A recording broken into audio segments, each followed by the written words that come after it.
here's all the VHSs. So we have the first, second, and third. Oh, by the way, this is the special extended VHS edition. So I thought in total these would all be 9 hours long. Nope, they're 10. Imagine I've got two hands here. 10 hours long. So this is going to be an entire day of watching it. I've got to start by 12 PM at the absolute latest, and we may run into 12 AM at this rate. I also want to get some food. Obviously we need to have like toilet breaks and everything, so this is going to be wild. So here's the VHS player. I've got obviously, you know, some retro games on top, which is epic. This is actually one from my uncle. I got this for free, so that was really awesome, and it's a pretty decent one. It does like hi-fi audio or something. It even has reality generator. It can generate reality apparently, so that's pretty epic. Here's the TV itself. It's a Sony one. It's a proper like gaming TV. It works really well for retro games. It works really well with my SNES there, my Japanese Famicom over there. But it is what I'm trying to not. Every time I move my hand, but it is working, and I'm really glad that it's working. This is going to be so cool. And the speakers on here are incredible. Like, they're not quite like cinema level or anything like that, but they are insane. Like, listen to this.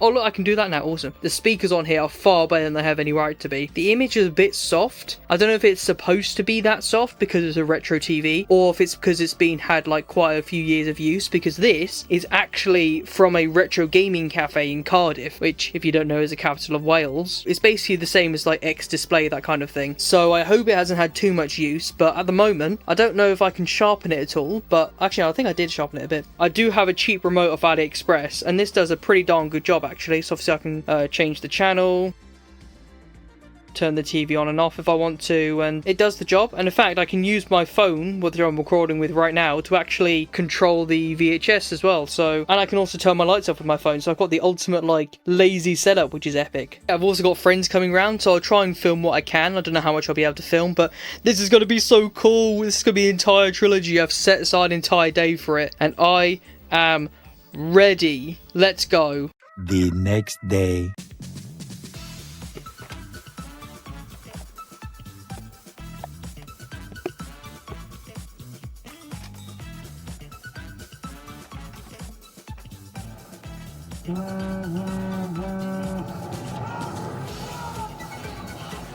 Four o'clock in the afternoon. Right, so it took us like literally...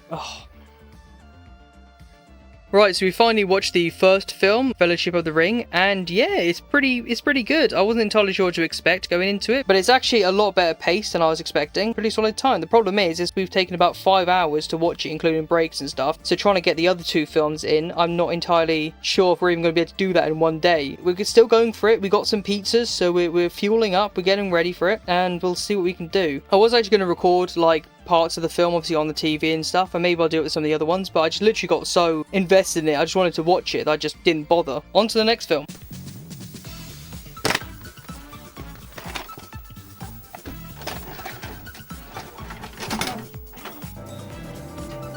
We've been here before.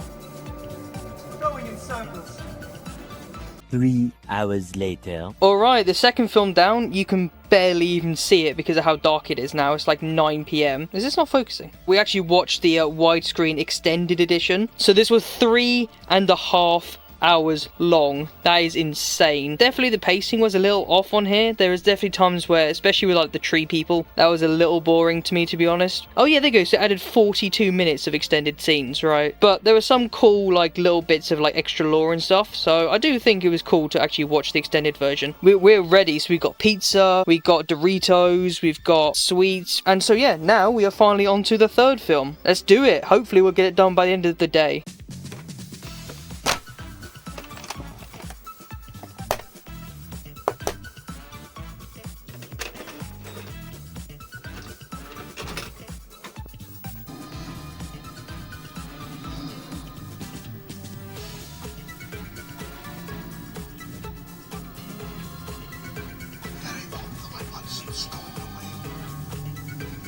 Three hours later. Alright, so Return of the King. So we have now watched all 3 Lord of the Rings. I'm not sure what my favourite one is now, actually. I do think the third one...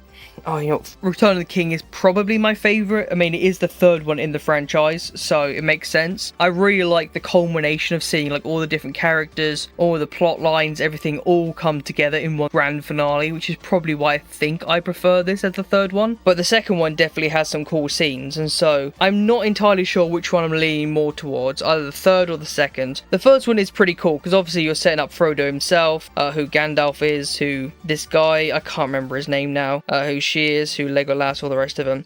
It's setting up all the characters, and they have their own little adventure, obviously. I don't know why I said that. Of course they have their own adventure. What? My brain just doesn't remember like certain details. But obviously they start their quest. Some of them obviously go through being tested by the ring, everything like that. But this definitely was a lot more dialogue, a lot more setting up the characters, which some people might prefer. I know my friend that joined me, he said he definitely preferred more of the dialogue in here. Whereas obviously the later ones, there's more like action sequences and stuff. So I definitely do appreciate this one for what it is. And like the end fight was kind of cool, especially obviously with Gandalf going, "You shall not pass," and everything. So that's pretty cool. But to be fair, most of it I was a little bored with, because sometimes a lot of the dialogue scenes went a little too long. A lot of the time I definitely think these could have been cut shorter, especially this extended edition. Like the 3.5 hours, it felt like it went quicker than I would have expected for something that was 3.5 hours long. I definitely think the first one is the one that's the best paced. But it was definitely cool, because the friends I had with me that had already watched it actually hadn't seen these extended scenes. Although it was quite annoying when every single time they mentioned, "Hey, it's an extended scene." So I'm like, okay,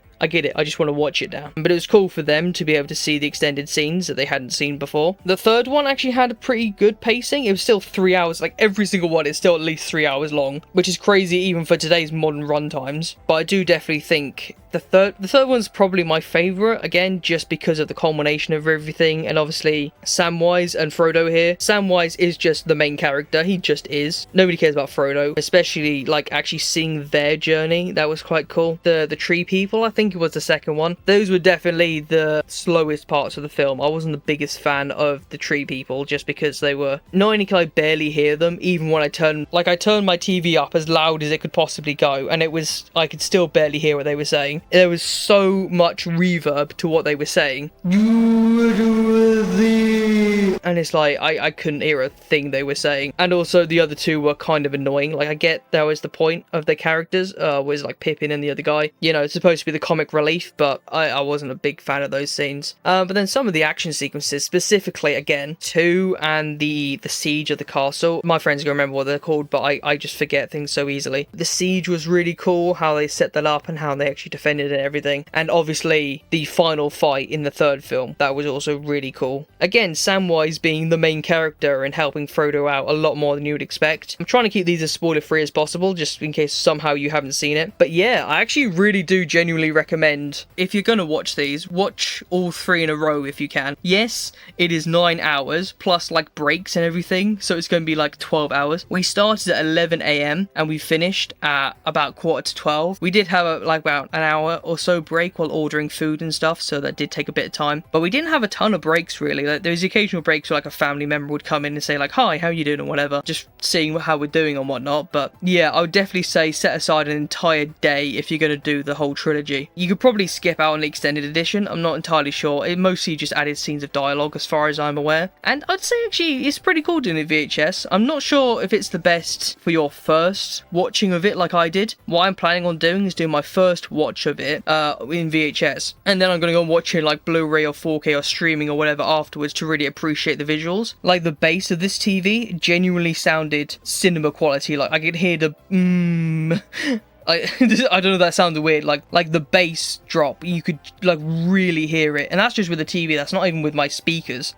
So it was really cinematic listening to this film, not obviously as much watching it. The weird thing is that 2 of these are 4:3, so they are what a normal CRT would be like, but second in particular is the widescreen edition, which definitely felt a bit more cinematic, and that was cool. But then also the originals, I think all 3 of them are in 21:9, so the aspect ratio is kind of all over the place with these films, but definitely I would recommend at least trying it, just because it's something different and it's cool, and it's physical media. You can hear it, you can feel it, you actually physically put it into the system, all that kind of jazz. You own it. You can watch it as many times as you want, as long as you don't break it. All of that stuff streaming doesn't have. The only thing streaming has is convenience, and even then that's only if you have a Wi-Fi connection. I'd rather do VHS than DVD, just because DVD is a lot less reliable, which is weird to say, but DVDs scratch up a lot easier, where these are obviously protected, so they don't do that as much. Either that, or if you're going to physical media, go straight to Blu-ray, because you'll get much better quality, and the disc will survive a lot longer. It's a lot better made. I actually really enjoyed it. We did do the entire trilogy in a day, and